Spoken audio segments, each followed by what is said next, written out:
Let's discuss about the magnet and the magnetism. There is an interesting story behind the discovery of the magnet.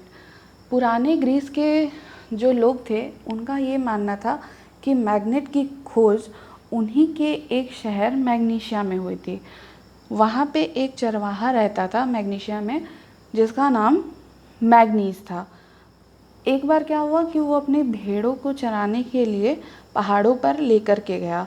अचानक से उसने ध्यान दिया कि उसकी जो स्टिक की नोक है और उसके जूते में लगे जो कील हैं वो एक पत्थर में चिपक रहे हैं। बाद में उस पत्थर का नाम मैग्नेटाइट रखा गया। मैग्नेटाइट जो होता है वो आयरन का नेचुरली ऑकरिंग ओर होता है। मैग्नेटाइट का केमिकल फार्मूला होता है Fe3O4।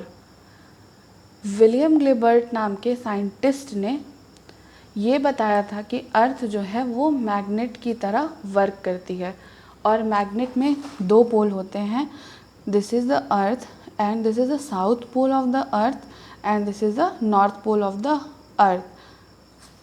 जो सेम पोल होते हैं वो रिपेल करते हैं और जो अपोजिट पोल होते हैं यानी अनलाइक पोल होते हैं वो अट्रैक्ट करते हैं। सपोज़ अगर साउथ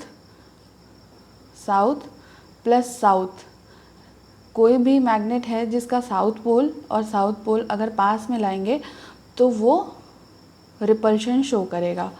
वहीं अगर हम नॉर्थ पोल भी किसी मैग्नेट का नॉर्थ पोल प्लस दूसरे मैग्नेट का नॉर्थ पोल पास में लाएंगे तो वो भी रिपल्शन शो करेगा।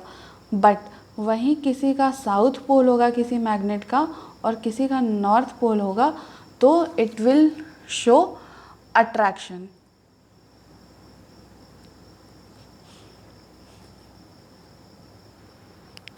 सन 1600 में साइंटिस्ट विलियम ग्लिबर्ट ने एक बुक लिखी थी डीमैग्नेटाइट, जिसमें स्टील से आर्टिफिशियल मैग्नेट बनाने का तरीका लिखा गया था। In 1820 a Dutch scientist Hans Christian Oersted discovered the relationship between the electricity and the magnet and this relationship is known as electromagnetism। इन्होंने कंपास निडल में एक डिफ्लेक्शन भी नोटिस किया था मैग्नेटिक नॉर्थ और साउथ पोल में।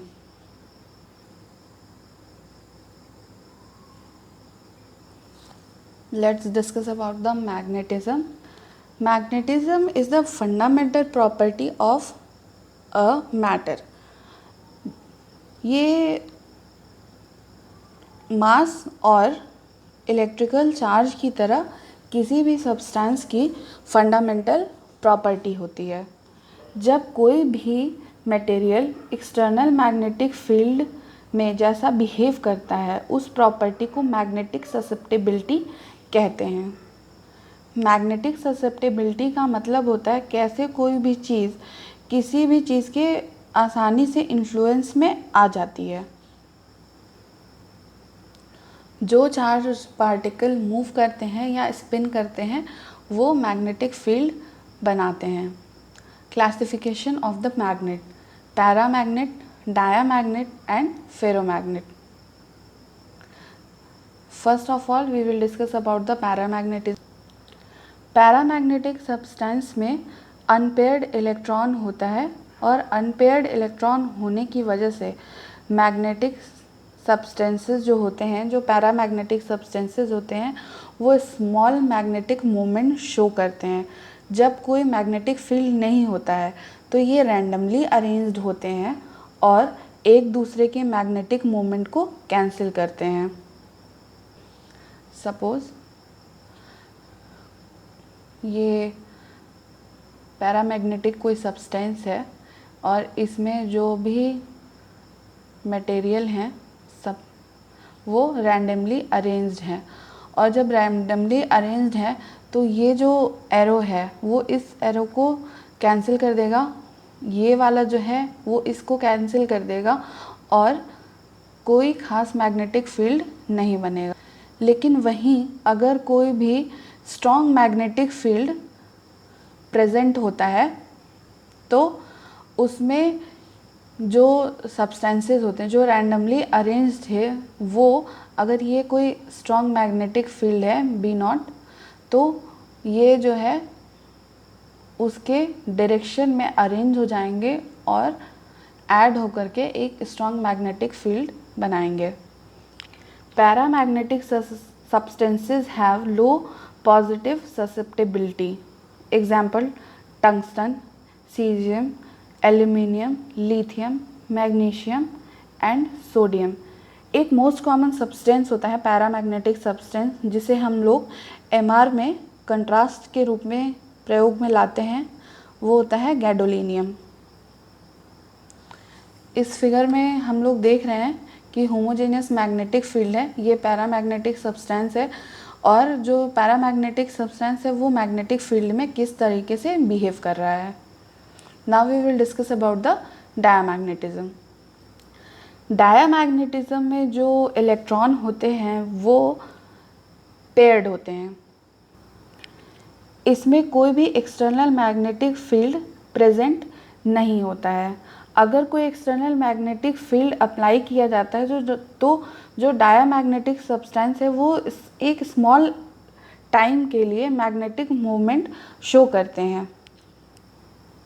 जब कोई भी सब्सटेंस इसके कांटेक्ट में आता है तो वो कोई अट्रैक्शन शो नहीं करते, लेकिन किसी भी मैग्नेटिक फील्ड में ईजिली रिपेल हो जाते हैं। इस वजह से डायमैग्नेटिक सब्सटेंस को लो नेगेटिव मैग्नेटिक ससेप्टिबिलिटी भी कहते हैं और इसका मैग्नेटिक फील्ड भी कम होता है। डायमैग्नेटिक सब्सटेंसेस जो होते हैं वो इनर्ट गैस होते हैं। इनर्ट गैस में हम लोग जानते हैं कि इसमें जो लास्ट शेल की वैलेंसी होती है वो फुल होती है और उसमें कोई भी सिंगल पेयर का इलेक्ट्रॉन नहीं होता है। लास्ट में ये जो वैलेंसी है वो फुल होती है, तो कोई भी इलेक्ट्रॉन सिंगल पेयर नहीं होता है। सल्फ़र में भी लास्ट शेल में फुल वैलेंसी होती है। सोडियम क्लोराइड और कॉपर में भी ऐसा ही पाया जाता है। अब कोई होमोजेनियस मैग्नेटिक फील्ड है, उसमें डायमैग्नेटिक सब्सटेंस है, तो वो कुछ टाइम के लिए तो मैग्नेटिक बिहेवियर शो करेगा, बट जैसे ही ये magnetic field homogeneous magnetic field हटा देंगे तो वो फिर नॉर्मली बिहेव करने लग जाएगा। वो इस वजह से होता है क्योंकि जो उसके अनपेयर्ड इलेक्ट्रॉन होते हैं वो एक्साइटेड स्टेट में चले जाते हैं और मैग्नेटिक बिहेवियर शो करते हैं। फेरोमैग्नेटिक सब्सटेंस जो होते हैं वो स्ट्रॉन्ग मैग्नेटिक फोर्स या स्ट्रॉन्ग मैग्नेटिक फील्ड पास करते हैं या रखते हैं। ये अगर कोई फेरोमैग्नेटिक सब्सटेंस है और उसमें कोई स्ट्रॉन्ग एक्सटर्नल मैग्नेटिक फील्ड के अंदर उसको रखा गया, तो जैसे कि जो पैरामैग्नेट था वो कुछ टाइम के लिए जो है शो करता था और उस मैग्नेटिक प्रॉपर्टी को होल्ड कर लेता था, और जबकि डायामैग्नेटिज्म में था, जब उसे हम लोग मैग्नेटिक फील्ड में रखते थे थोड़ी देर के लिए तो वो थोड़ी देर के लिए मैग्नेटिक प्रॉपर्टी शो करता था, बट जब हम उसे मैग्नेटिक फील्ड से हटा देते थे तो वो कोई भी अट्रैक्शन, कोई भी चीज़ को अट्रैक्ट नहीं करता था। आयरन की किसी भी मटेरियल को अट्रैक्ट नहीं करता था, बट अगर किसी मैग्नेटिक फील्ड में उसे रखते थे तो वो रिपल्शन शो करता था। लेकिन फेरोमैग्नेटिक जो है वो परमानेंट मैग्नेट होता है, जो कि किसी भी मैग्नेटिक फील्ड से हटा दिए जाने पे अपना मैग्नेटिक फील्ड जो है वो लूज़ नहीं करता है। सपोज़ ये होमोजेनियस मैग्नेटिक फील्ड है, इसमें फेरोमैग्नेटिक सब्सटेंस को रखा गया, तो फिर ये जो है वो उसका जो मैग्नेटिक फील्ड है वो एब्जॉर्व कर लेगा, और जब हम ये हटाएंगे फेरोमैग्नेटिक सब्सटेंस को, अगर एक्सटर्नल मैग्नेटिक फील्ड से अगर हटा भी देंगे तब भी ये जो मैग्नेटिक फील्ड है वो रिटेन करके रखा रहेगा। अब इसकी यूनिट्स को देख लेते हैं। गॉस को G से भी डिनोट करते हैं और ये मैग्नेटिक फील्ड स्ट्रेंथ की यूनिट होती है। ग्रेविटेशनल फोर्स इसका एक एग्जाम्पल है, किलो गॉस होता है। Tesla to measure high magnetic field, जो हाई मैग्नेटिक फील्ड होता है उसको मेज़र करने के लिए टेस्ला का यूज़ करते हैं। अब जो गॉस होता है, किलो गॉस होता है और टेस्ला में क्या रिलेशन होता है एक बार उसे देख लेते हैं। 1 tesla is equal to 10 kilo gauss and 10,000 Gauss.